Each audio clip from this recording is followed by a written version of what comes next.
কি খবর মুজিব সোনারা, কেমন লাগে? প্রশাসন কিছু করছে না, জামাত বিএনপি শিবির ছাত্রদল কিছু করছে না, সুযোগ পাইয়া গেছো না?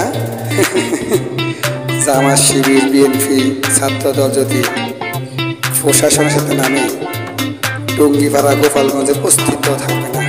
তোমরা তো বাড়িতে আরামে আরামে সময় কাটাও, আমরা মনে করছো জানি না? আমরা দেখি কে কি করো, রাস্তা রাস্তা হাঁটো, সোশ্যাল মিডিয়াতে ফুটফাট করো। সাবধান হয়ে যাও, আওয়ামী লীগ আবার ক্ষমতায় আসবে, তোমরা আবার ক্ষমতার অধিকারী হইবা, এই চিন্তা বাদ দাও। বাংলাদেশে থাকতে হইলে শান্ত শিষ্ট ভদ্রভাবে থাকো, আর না হয় এমন মার খাইবা বাপের নাম ভুলে যাইবা। হাসিনা তো দূরের কথা, পরে পুলিশের জামাত শিবিরকে বিএনপির আব্বা বলাইতে শুরু করো। সম্মানিত ভিউয়ার্স, ভিডিওটি শেয়ার করে পুরো বাংলাদেশের মানুষকে দেখার সুযোগ করে দেন। সকল মসজিদবাদে যত সোনা রয়েছে, এই সোনাগুলো যাতে এখান থেকে শিক্ষা গ্রহণ করে।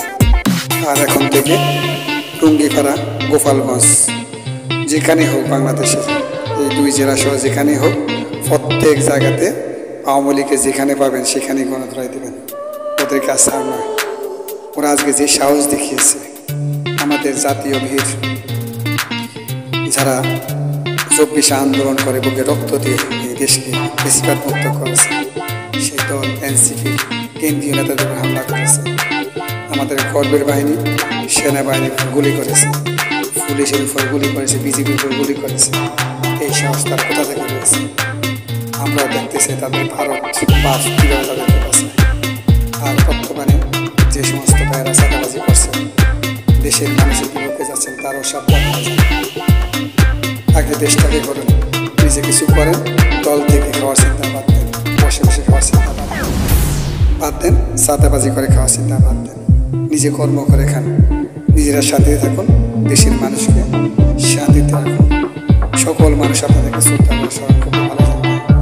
কিন্তু চাঁদাবাজি করে সন্ত্রাসী করে বেশি থাকতে পারবে না, আওয়ামী লীগের পরিস্থিতি হবে। তাই ভিডিওটি শেয়ার করে সবাইকে দেখার সুযোগ করে দিন কি অবস্থা হয়েছে গোপালগঞ্জে, সবাইকে দেখার সুযোগ